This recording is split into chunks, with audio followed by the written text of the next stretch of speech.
স্বাগত নিউজ 24 সন্ধ্যা 7টার সংবাদে। পুরো সংবাদ জুড়ে আপনাদের সঙ্গে রয়েছে সালেজুর চৌধুরী এবং আমি ফারনাজ জুই। শিরোনাম দেখছিলেন, চলে যাচ্ছে পুরো সংবাদে।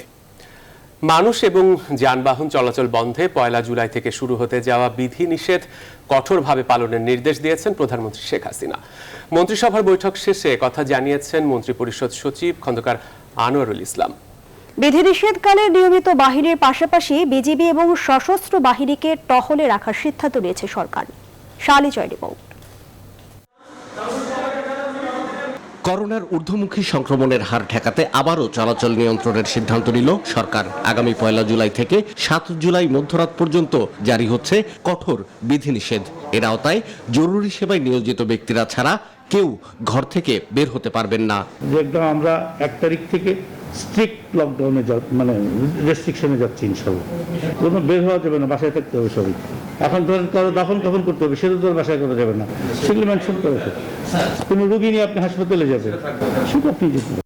মন্ত্রিসভার বৈঠক শেষে মন্ত্রিপরিষদ সচিব জানান, নিষেধাজ্ঞাকালীন প্রয়োজনীয় ব্যবস্থা নিতে যতটুকু সম্ভব ততটুকু কর্তৃত্ব দেওয়া হবে আইন শৃঙ্খলা বাহিনীর হাতে। আর্মি, বিজিবি, ব্যাটালিয়ন, পুলিশ তারা সবাই টহলে থাকবে এবং তাদেরকে যথাসম্ভব মানে যতটুকু সম্ভব যা দরকার সব প্রয়োজনীয় ব্যবস্থা নিতে তাদেরকে অথরিটি দেওয়া হয়েছে, বলা হয়েছে, এবং যাতে কোনোভাবে মানুষ লকডাউন যেন ম্যাসিভভাবে ব্রেক করতে না পারে সেটা তারা আপনার মনিটর করবে। এবার মুভমেন্ট কাজ থাকবে না। মন্ত্রিপরিষদ সচিব জানান, বিধিনিষেধ সংক্রান্ত প্রজ্ঞাপন জারি হবে মঙ্গলবার। এ সময় রপ্তানিমুখী শিল্প কারখানা খোলা থাকবে কিনা সে সিদ্ধান্ত হবে ওই দিন। কালকে আমরা একটু ডিটেল অর্ডার করে দিব, আপনার তখন আরেকটু আলোচনা আজকে করে নিই আমরা, করে ইনশাল্লাহ কালকে এগুলো আমরা ডিটেল করে দিব।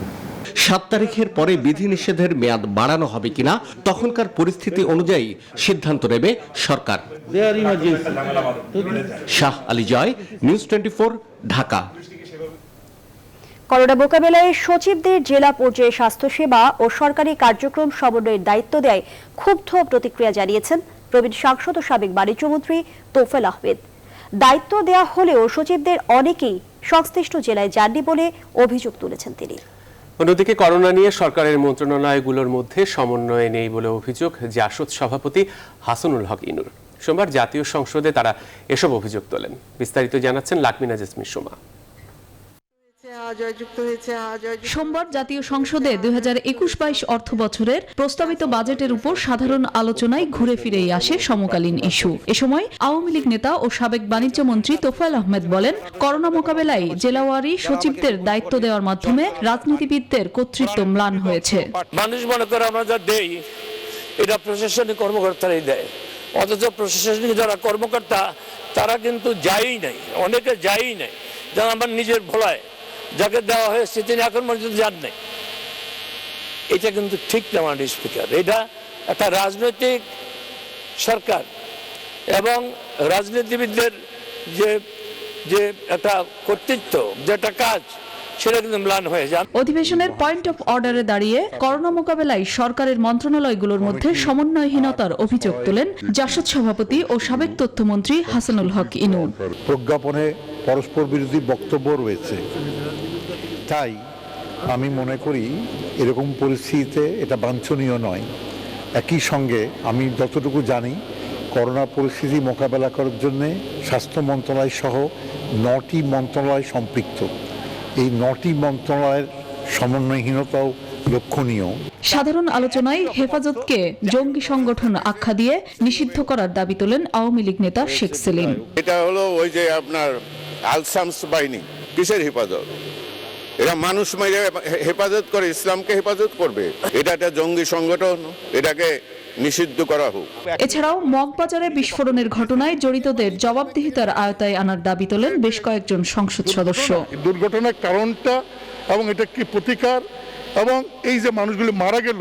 লাকমিনা জেসমিন সোমা, নিউজ 24, ঢাকা। তৃণমূলে নির্বাচিত জনপ্রতিনিধিদের সম্পৃক্ত করা না গেলে সরকারি কর্মকর্তা, পুলিশ, বিজিবি দিয়ে এই লকডাউন কখনোই সফল হবে না বলে মনে করেন রাজনীতিবিদেরা। স্থানীয় ইউনিয়ন পরিষদ, উপজেলা পরিষদের নির্বাচিত চেয়ারম্যান, মেম্বার এবং সরকারি কর্মকর্তা কর্মচারীদের সমন্বয়ে কমিটি গঠন করার আহ্বান জানিয়েছেন তারা। এ বিষয়ে সুনির্দিষ্ট প্রজ্ঞাপনে প্রত্যেকের কাজের ক্ষেত্র উল্লেখ করে দেওয়ার পরামর্শ দিয়েছেন তারা। বিস্তারিত জানাচ্ছেন তৌহিদ শান্ত। সীমিত আকারের লকডাউন চলছেই। ঘোষণা এসেছে 1 জুলাই থেকে ঘর হতেই বের হতে পারবে না মানুষ। কঠোর লকডাউন প্রথম পর্যায়ে 7 জুলাই পর্যন্ত 7 দিন বলবৎ থাকবে। গত 24 ঘন্টায় করোনায় আক্রান্ত হয়ে মারা গেছেন 119 জন। সাধারণ মানুষের মাঝে সাধারণ ছুটি, সীমিত আকারের লকডাউন, কঠোর লকডাউন, শাটডাউন এসব শব্দ রাজপথের কোন অবস্থাকে নির্দেশ করে এ নিয়েও বিভ্রান্তি দৃশ্যমান। সীমিত বা কঠোর যেমন লকডাউনই হোক না কেন, মানুষকে সচেতনতার ভেতরে না আনা গেলে ফলাফল শূন্যই হবে বলছেন রাজনীতিবিদরা। অ্যাওয়ারনেসের জন্য জনপ্রতিনিধিরা সম্পৃক্ত হওয়া বাঞ্ছনীয়। জনপ্রতিনিধিদের যুক্ত করলে আমার মনে হয় কার্যক্রম আরো সফল হবে। নেতারা মনে করেন জনগণের প্রতিনিধিরাই করোনা সংক্রমণ রোধে মানুষকে কার্যকরভাবে সচেতন করে তুলতে পারবে। জনগণের নির্বাচিত প্রতিনিধি, রাজনৈতিক কর্মী, সমাজকর্মী, এনজিও, সামাজিক ব্যক্তিত্বদের সমন্বয়ে একটি কমিটি আইনানুগভাবে প্রতিষ্ঠা করা দরকার। সরকারি কর্মচারী আর পুলিশের লোক দিয়ে আর বিজিবির লোক দিয়ে শাটডাউন লকডাউন কার্যকরী হয় না। করোনা সংক্রমণ মোকাবেলায় স্থানীয় থেকে কেন্দ্রীয় পর্যায়ে প্রতি ক্ষেত্রেই জনপ্রতিনিধিদের সম্পৃক্ত করে কাজ করার জন্য সরকারি কর্মকর্তা সহ সংশ্লিষ্টদের প্রতি পরামর্শ রেখেছেন এই নেতারা। তৌহিদ শান্ত, নিউজ 24, ঢাকা। এবার করোনা পরিস্থিতি। দেশে একদিনে করোনায় সর্বোচ্চ মৃত্যুর পরদিন সর্বোচ্চ রোগী শনাক্তেরও রেকর্ড হলো। গত 24 ঘন্টায় নতুন করোনা রোগী শনাক্ত হয়েছে 8,364 জন। গত বছরের 8 মার্চ দেশে প্রথম করোনা ধরা পড়ার পর থেকে এখন পর্যন্ত এটাই 24 ঘন্টায় সর্বোচ্চ সংখ্যক রোগী শনাক্তের রেকর্ড। আজ স্বাস্থ্য অধিদপ্তরের সংবাদ বিজ্ঞপ্তিতে এ তথ্য জানানো হয়েছে। গত 24 ঘন্টায় করোনায় মৃত্যু হয়েছে 104 জনের। দেশে এ পর্যন্ত করোনার সংক্রমিত শনাক্ত রোগীর সংখ্যা দাঁড়িয়েছে মোট 8,96,770 জন। মোট মৃত্যু হয়েছে 14,276 জনের। সুস্থ হয়েছেন 8,07,673 জন। গত 24 ঘন্টায় মোট 35,059 জনের নমুনা পরীক্ষা করা হয়। পরীক্ষার বিপরীতে রোগী শনাক্তের হার দাঁড়িয়েছে 23.86%।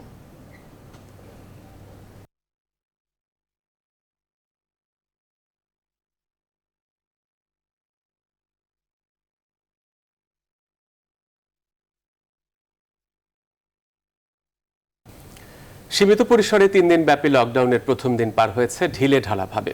রাজধানীতে গণপরিবহন ছাড়া ছিল সব ধরনের যানবাহনের চলাচল। বিভিন্ন সড়কে ছিল যানজট। সোমবারও গ্রামের উদ্দেশ্যে নানাভাবে ঢাকা ছেড়েছেন অনেকেই। তৌফিক মাহমুদ মুন্নার রিপোর্ট। রোববার বিকেলে সারা দেশে সীমিত পরিসরে লকডাউন কার্যকরের জন্য প্রজ্ঞাপন জারি করে সরকার। বলা হয় সোমবার থেকে 3 দিন ব্যাপী পণ্যবাহী যানবাহন ও রিক্সা ছাড়া সব ধরনের গণপরিবহন বন্ধ থাকবে। কিন্তু বাস্তবতা ভিন্ন। সীমিত লকডাউনের প্রথম দিনের রাজধানীর অন্যতম প্রবেশ পথ গাবতলীর চিত্র এটি। পণ্যবাহী যানবাহন ও রিক্সা থেকেও বেশি চলাচল করছে ব্যক্তিগত পরিবহন। আবার পায়ে হেঁটেও মানুষজন চলাচল করছে। অনেকের গন্তব্য আবার উত্তরবঙ্গ বা দক্ষিণবঙ্গের কোনো জেলা। চেষ্টা করতেছি যাওয়ার জন্য, ইনশাল্লাহ যাব। দিনাজপুর যাব। কিভাবে যাবেন? যেভাবে যাওয়া যায় দেখি। না যায় তার উপায় নেই। রাস্তায় বাড়াইছি, আমি মনে করি যে রিক্সাতে গেলেই যাওয়া লাগবে, আর যেভাবে গেলেই যাওয়া লাগবে। যাচ্ছে আসছিলাম, যাইতে হবে তো বাড়িতে। ঢাকায় তো থাকার ব্যবস্থা নাই আমাদের। জনগণের চলাচল নিয়ন্ত্রণে অনেকটাই হিমশিম খাচ্ছে দায়িত্বে থাকা আইন শৃঙ্খলা বাহিনীর সদস্যরা। না পুরাতন বেতনটা বেরোচ্ছে না, ম্যাক্সিমাম অফিসের কাজে, গার্মেন্টসের কাজে, সাভারে বিভিন্ন কাজ ছাড়া খুব কম বেরোচ্ছে। রাজধানীর ভেতরের দৃশ্য অনেকটাই একই রকম। রিক্সা বা পণ্যবাহী যানবাহনের চেয়ে ব্যক্তিগত গাড়ির সংখ্যাই বেশি। রয়েছে যানজটও। ছিল না স্বাস্থ্যবিধি মানার ন্যূনতম কোনো বালাই। আমি এইমাত্র উঠছি রিক্সায়, তো এই জন্য মানে মাস্কটা পরবো। এইটাই গরম, সাইকেল চালাইলে তাই আর কি। আমি করতেছি, সমস্যা নাই। এক্সট্রা মাস্ক না, ওনার রাস্তা করে গেছে। সীমিত পরিসরে এই লকডাউন বৃহস্পতিবার সন্ধ্যা 6টা পর্যন্ত চলবে। তৌফিক মাহমুদ মুন্না, নিউজ 24, ঢাকা। এদিকে বিধিনিষেধ উপেক্ষা করে আজও ঢাকা ছাড়ছে মানুষ। সড়কে ফেরিঘাটে মানুষের বাড়তি চাপ। কোথাও মানা হচ্ছে না স্বাস্থ্যবিধি। এ বিষয়ে গাবতলী ও রাজধানীর উত্তর আব্দুল্লাহপুর থেকে যুক্ত হচ্ছেন সহকর্মী নাজমুল হুদা ও ফখরুল ইসলাম। আমরা শুরুতেই যুক্ত হচ্ছি আমাদের সহকর্মী ফখরুল ইসলামের সঙ্গে। তিনি এই মুহূর্তে রয়েছেন আব্দুল্লাহপুরে। ফখরুল, নতুন বিধিনিষেধের প্রথম দিন আজ সড়কপথে মানুষ এবং যানবাহনের উপস্থিতি কেমন দেখছেন, আর তারা স্বাস্থ্যবিধি কতটা মানছেন?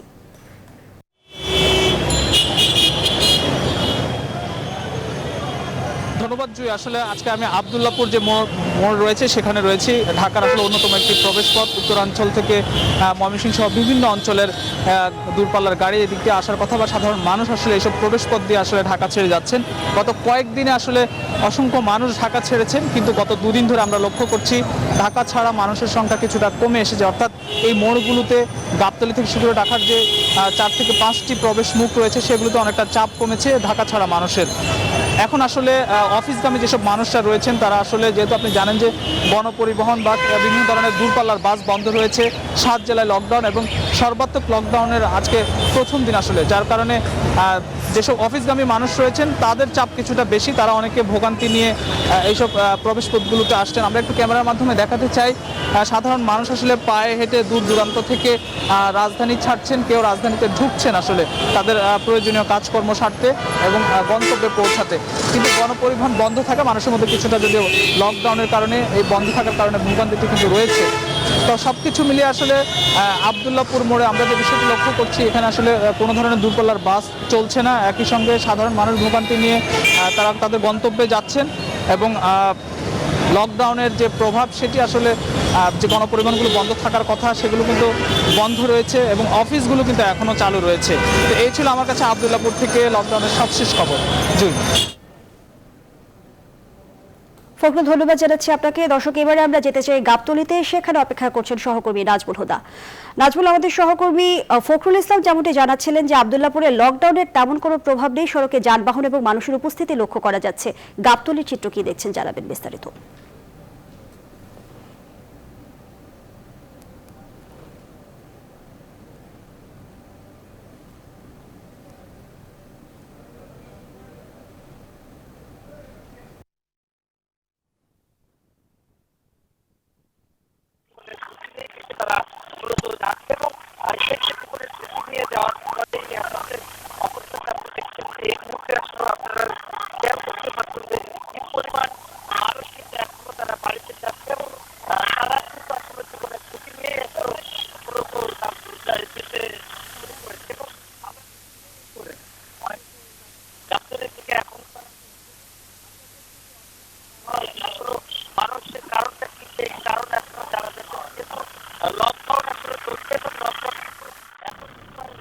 নাজমুল, ধন্যবাদ জানাচ্ছি আপনাকে। দর্শক, গাবতলী এবং আব্দুল্লাহপুরে লকডাউন পরিস্থিতি জানাচ্ছিলেন আমাদের সহকর্মীরা। এদিকে লকডাউনের ব্যবসা বাণিজ্য নিয়ে চরম উৎকণ্ঠায় ব্যবসায়ীরা। দেশের শীর্ষ ব্যবসায়ীদের সংগঠন এফবিসিসিআই এর সভাপতির মতে লকডাউন কোনো সমাধান নয়, বরং এতে জীবিকা নিয়ে অনিশ্চয়তায় পড়েছেন কয়েক কোটি মানুষ। পাশাপাশি উন্নত বিশ্ব থেকে যেসব রপ্তানি আদেশ আসা শুরু হয়েছে তাও বাতিল হওয়ার শঙ্কা করছেন তিনি। লকডাউন না বাড়িয়ে জনসচেতনতা বাড়ানোর উপর জোর দিচ্ছেন বিশেষজ্ঞরা। সুলতান আহমেদ জানাচ্ছেন বিস্তারিত। লকডাউনে বন্ধ হয়ে পড়েছে দোকানপাট, ছোট বড় ব্যবসা প্রতিষ্ঠান, যাতে জীবিকা নিয়ে নতুন অনিশ্চয়তায় পড়েছে প্রায় 2 কোটি কর্মচারী। পাশাপাশি অস্থায়ী কাজ করে যাদের জীবন চলে তাদেরও খাবার জোগাতে হিমশিম খেতে হচ্ছে। সামনে ঈদ, তাই বেতন বোনাসের অনিশ্চয়তা ভর করেছে বেসরকারি খাতের চাকরিজীবীদের।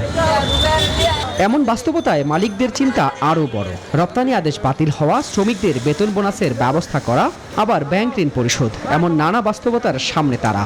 এফবিসিসিআই সভাপতি তাই দাবি করছেন লকডাউন যতটা সম্ভব কমিয়ে আনার, তাতে বাঁচবে মালিক শ্রমিক উভয় পক্ষ।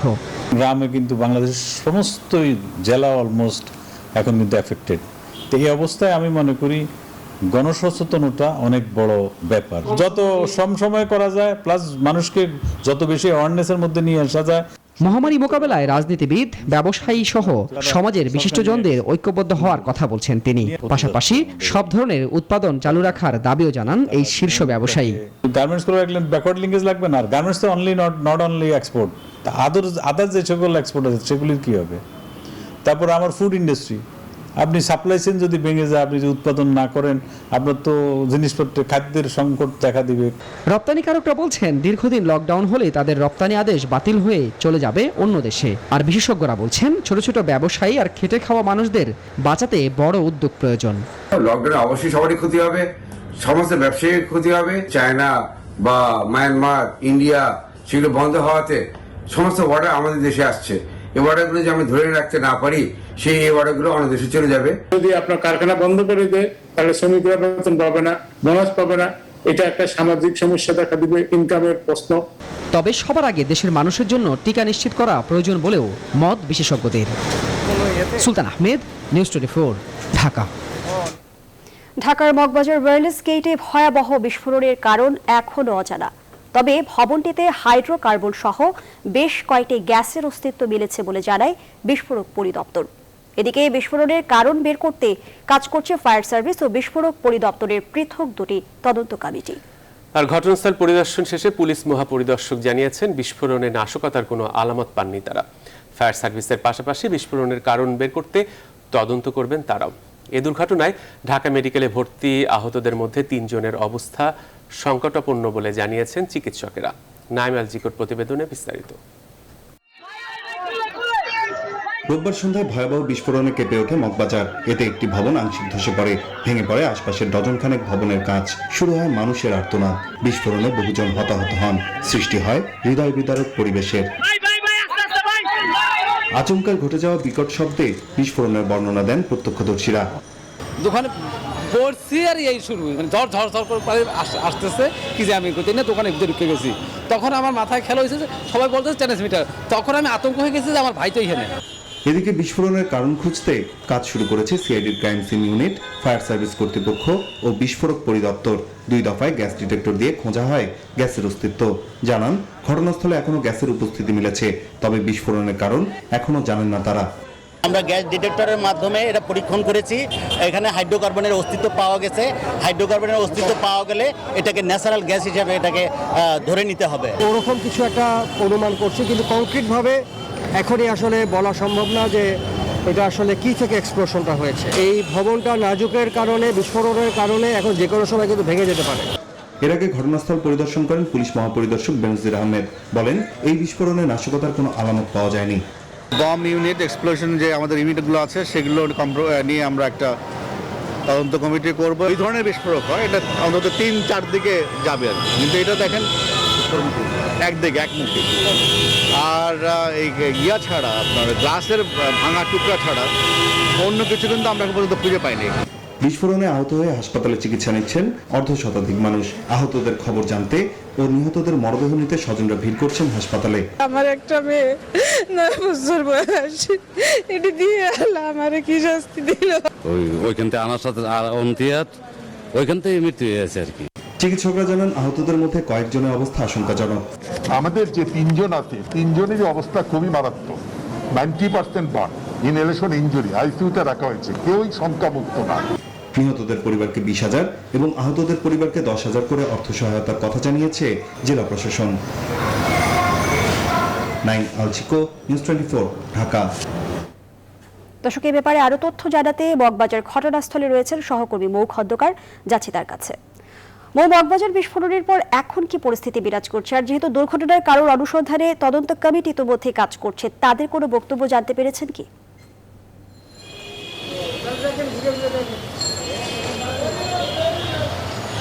ধন্যবাদ জুই। আমি এই মুহূর্তে আছি যে মগবাজারে যে ট্র্যাজেডিটা ঘটেছে সেখানে, এবং এখানে আমরা দেখেছি আইন শৃঙ্খলা বাহিনী থেকে শুরু করে সবাই ঘটনাস্থল পরিদর্শন করছেন। তবে এই মুহূর্তে ঘটনাস্থলে কেউ নেই, কারণ আপনি জানেন যে আপাতত উদ্ধার কাজের সমাপ্তিও ঘটেছে। আর এই যে ভবনটি রয়েছে, আপনাকে একটু দেখাতে চাই, এই ভবনটি কিন্তু এখন নজরদারির মধ্যে রয়েছে, এবং এই ভবনের সাথে আরও যে ভবনগুলো আছে প্রত্যেকটি ভবনই কিন্তু নজরদারির ভিতর আছে, কারণ এই আশপাশে যে 5 থেকে 7টি ভবন সেগুলো কিন্তু ঝুঁকিপূর্ণ, এবং এই ঝুঁকিপূর্ণ ভবনটির নিচে সাধারণ জনগণ থেকে শুরু করে গণমাধ্যম কর্মীদের কাউকেই দাঁড়াতে দেওয়া হচ্ছে না, কারণ এটি অত্যন্ত ঝুঁকিপূর্ণ। যখন তখন এটা ভেঙে পড়তে পারে বলে তারা জানিয়েছেন। আর এই বিষয়ে আপনি জানেন যে তদন্ত কমিটিও গঠন হয়েছে, এবং এই তদন্ত কমিটি তাদের কাজ করছে। তদন্তেই উঠে আসবে আসলে কিসে থেকে মূলত এই সূত্রপাতটি হয় বিস্ফোরণের। তবে আইন শৃঙ্খলা বাহিনী যতটুকু বলেছে যে এই ঘটনার সাথে কোনো এটা পরিকল্পিত না, এটি একটি হঠাৎ করে বিস্ফোরণ করেই মূলত এই ঘটনাটি ঘটেছে। আরেকটি বিষয় আপনাকে বলতে চাই যে যেহেতু তারা ধারণা করছে যে গ্যাস লিকেজ থেকেই মূলত এই ঘটনাটির সূত্রপাত হয়েছে, আর বিস্ফোরকের আলামত তারা কোনো কিছু এখনো পায়নি। বাকিটা তদন্তের বিষয়, সেই বিষয়টি তারা খতিয়ে দেখছে। আর ঘটনাস্থলে এখন পর্যন্ত কাউকে আমরা পাইনি, তবে এখান থেকে সবাইকেই সরিয়ে দেওয়া হচ্ছে। এই ছিল মগবাজার থেকে আমার কাছে এখনকার মতো সর্বশেষ খবর। জুই। বহু ধন্যবাদ জানাচ্ছি আপনাকে। দর্শক, মগবাজার ঘটনাস্থল থেকে জানাচ্ছিলেন সহকর্মী মৌ খন্দকার। কুড়িগ্রামে ভেজাল ইরানি বিটুমিনে সড়কের কাজ করতে গিয়ে হাতে নাতে ধরা পড়েছে ঠিকাদার। প্রকৌশলীর আপত্তি এবং স্থানীয়দের তোপের মুখে শেষ পর্যন্ত কাজ বন্ধ রাখতে বাধ্য হয় ঠিকাদার। এদিকে কাজে বাধা দেয় ঠিকাদার প্রকৌশলীকে বদলির হুমকিও দিয়েছে। লালমনিরহাটের বিভাগীয় প্রকৌশলী জানান, নিম্নমানের বিটুমিন ব্যবহার আবার প্রকৌশলীকে হুমকি, এই দুটি বিষয়ই গুরুত্বের সাথে দেখা হচ্ছে। কুড়িগ্রাম থেকে হুমায়ুন কবির সূর্যের তথ্যচিত্রে দেখুন ডেস্ক রিপোর্ট। সম্প্রতি কুড়িগ্রাম জেলাবাসীর দীর্ঘদিনের দাবির প্রেক্ষিতে যাত্রীদের নিরাপদে ট্রেনে ওঠানামার জন্য আধুনিক প্ল্যাটফর্ম নির্মাণ করা হয়। এ সময় প্রায় 40 বছর ধরে মেরামতহীনভাবে থাকা আরকে রোড থেকে স্টেশনে ঢোকার অ্যাপ্রোচ রোড নির্মাণেরও দাবি ওঠে। এলাকাবাসীর আন্দোলন ও লিখিত আবেদনের প্রেক্ষিতে রেল কর্তৃপক্ষ 1,63,00,000 টাকা ব্যয়ে ফুটপাত, ড্রেন, ডিভাইডার ও অ্যাপ্রোচ রোড নির্মাণ কাজ শুরু করে। গত 7 মে সিলকোটের কাজ করার জন্য ঠিকাদার উদ্যোগ নিলে দায়িত্বপ্রাপ্ত প্রকৌশলী দেখতে পান যে নিম্নমানের 80 থেকে 100 গ্রেডের ইরানি বিটুমিন আনা হয়েছে। এমন একটা নিম্নমানের বিটুমিন, যে বিটুমিন দিয়ে কাজ করলে হয়তো দেখা যায় 6 মাসের মধ্যে রাস্তা নষ্ট হয়ে যাবে। এলাকাবাসীর আপত্তির মুখে সংশ্লিষ্ট প্রকৌশলী উনি ঠিকাদারকে কাজ বন্ধ করতে বলেন, কিন্তু ঠিকাদার তখন ক্ষিপ্ত হয় এবং বলে যে প্রকৌশলীকে বদলি না করা পর্যন্ত এই রাস্তার কাজ আর করবো না।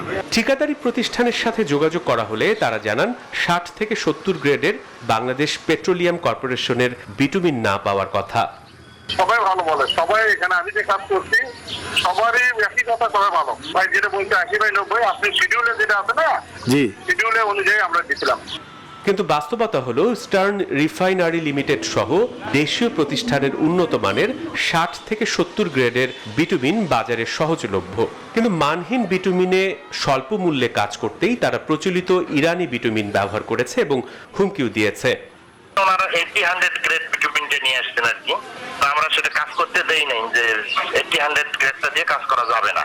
তো তখন ঠিকাদার কাজ বন্ধ করে দিয়ে উনি চলে যায় যে এখন কাজ করবে না। আমি কাজ বন্ধ করে দিয়ে যখন আমরা চলে যাই তখন উনি হুমকি দিতে যে আমাকে ট্রান্সফার করিয়ে তারপরে ওই বিটুমিন দিয়েই কাজ করবে। এ বিষয়ে রেলের লালমনিরহাট জোনের বিভাগীয় প্রকৌশলীর সাথে যোগাযোগ করা হলে তিনি জানান, নিম্নমানের বিটুমিন ব্যবহার এবং প্রকৌশলীকে হুমকি দেওয়ার বিষয়টি গুরুত্বের সাথে দেখছেন তারা। এটার জন্য আসলে ঠিকাদারে বেশি সাফার করবে, কারণ আমরা তো কাজ ফাইনালি বুঝে নেব।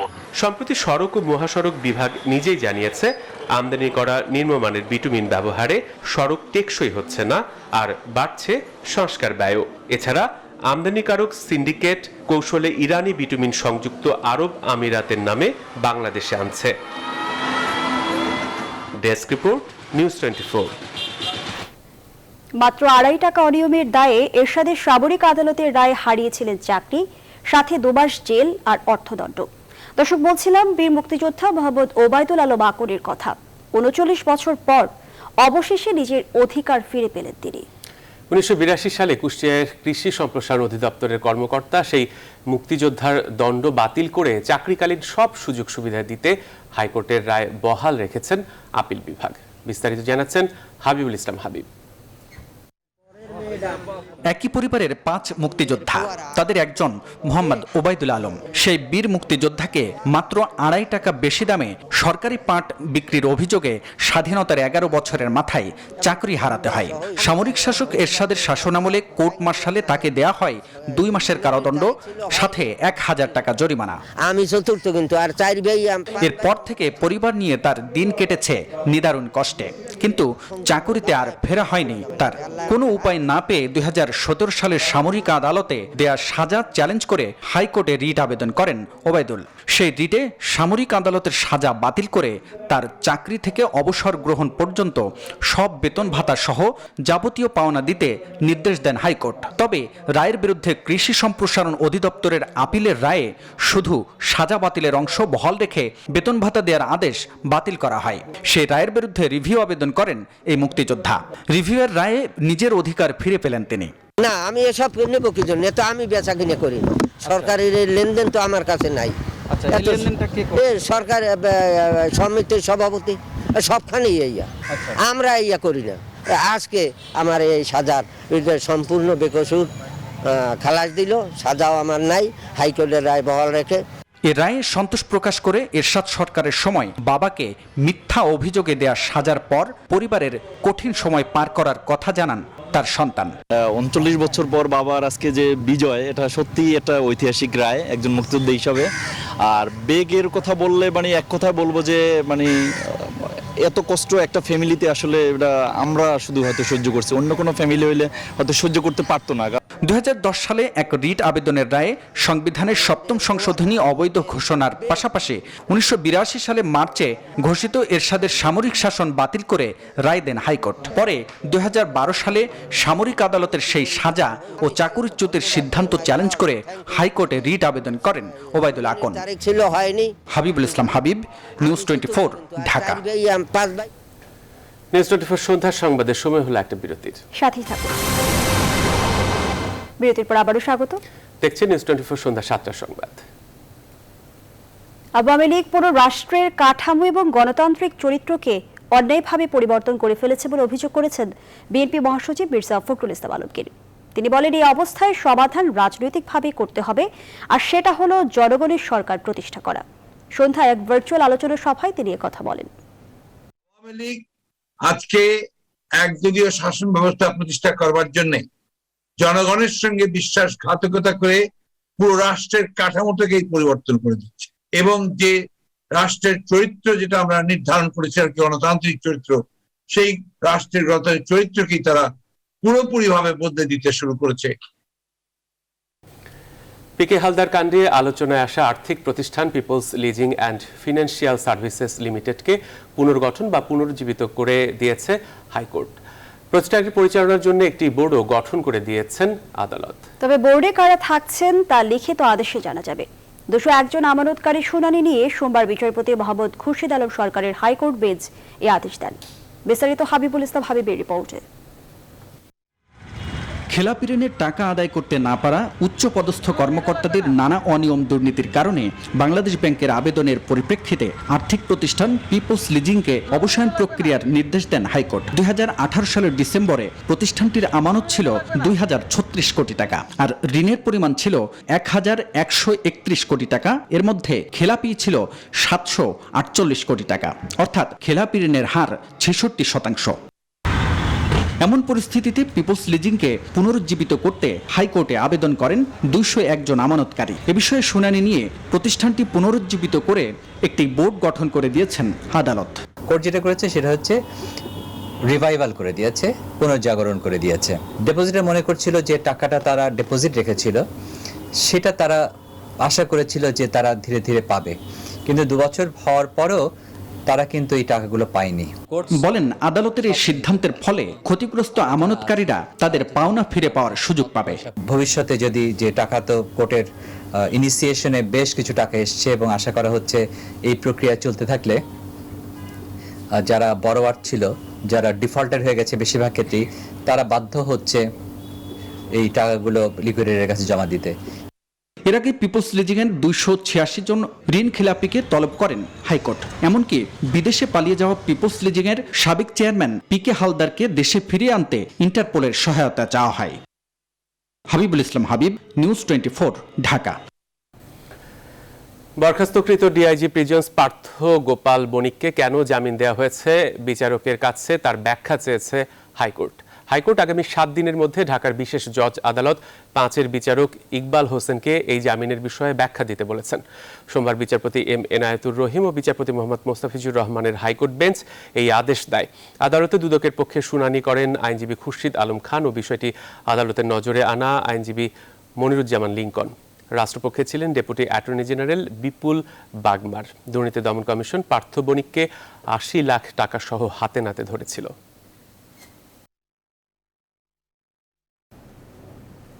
চট্টগ্রামের বাইজিদ বোস্তামি মাজারে দুর্নীতির অভিযোগে মাজার সেক্রেটারি সহ 4 জনের বিরুদ্ধে মামলা দায়েরের অনুমোদন দিয়েছে দুদক। রবিবার দুর্নীতি দমন কমিশন সচিব ডক্টর আনোয়ার হোসেন হাওলাদার জানান, মাজারের 2.5 কোটি টাকা আত্মসাতের অভিযোগে মামলার অনুমোদন দিয়েছে সংস্থাটি। সচিব বলেন, বাইজিদ বোস্তামি মাজার একটি ওয়াক অফ স্টেটের সম্পত্তি। মাজার পরিচালনার দায়িত্বে থাকা দরগার সেক্রেটারি আনোয়ারুল ইসলাম, রফিকুল ইসলাম, ইয়াসেম হোসেন রোবেন, হারুনুর রশিদের বিরুদ্ধে মামলার অনুমোদন দিয়েছে দুদক। সচিব বলেন 46 জন ব্যক্তির কাছ থেকে 50টি দোকান বরাদ্দের নামে 2,50,00,000 টাকা আত্মসাৎ করেছেন তারা।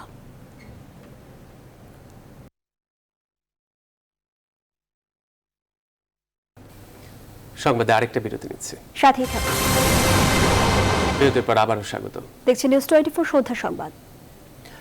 ভারত থেকে কবে ভ্যাকসিন আসবে তা এখনো নিশ্চিত নয় বলে জানিয়েছে স্বাস্থ্য অধিদপ্তর। এমন অবস্থায় চীনের সিনোফার্মের টিকা বাংলাদেশে আসতে পারে আগামী মাসে। আর কোভ্যাক্সের মাধ্যমে 20 লাখ ডোজ অ্যাস্ট্রাজেনেকার টিকা চেয়েছে বাংলাদেশ। তাই টিকার সংকট সব মিলিয়ে কবে কাটবে তা অনেকটাই আশা নিরাশার দোলাচলে ঘুরপাক খাচ্ছে। অন্তরা বিশ্বাসের প্রতিবেদন।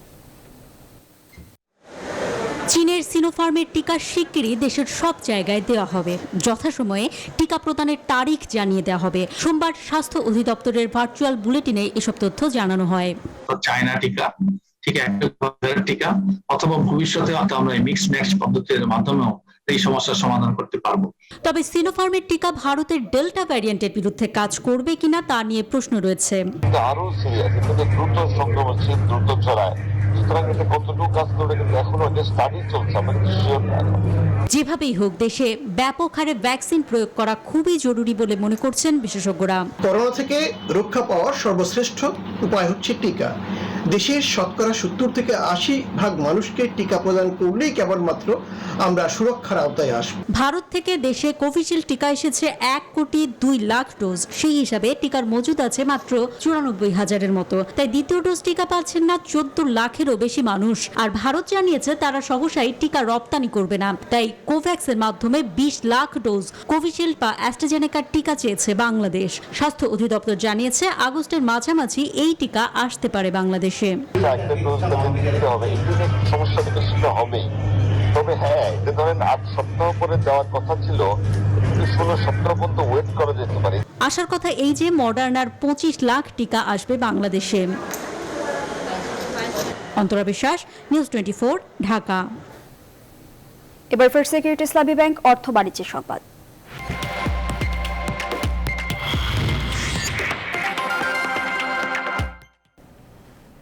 ইসলামী ব্যাংক বাংলাদেশ লিমিটেডের 38তম বার্ষিক সাধারণ সভা ভার্চুয়াল প্ল্যাটফর্মে অনুষ্ঠিত হয়েছে।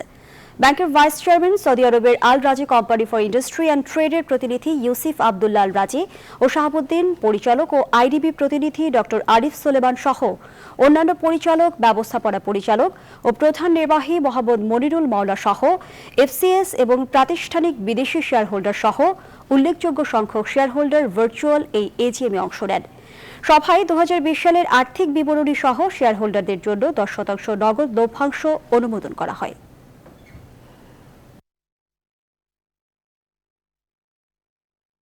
আর এই ছিল এখনকার সংবাদ আয়োজনে। আরো সংবাদ ও বিশ্লেষণ জানতে ভিজিট করুন www.news24bd.tv।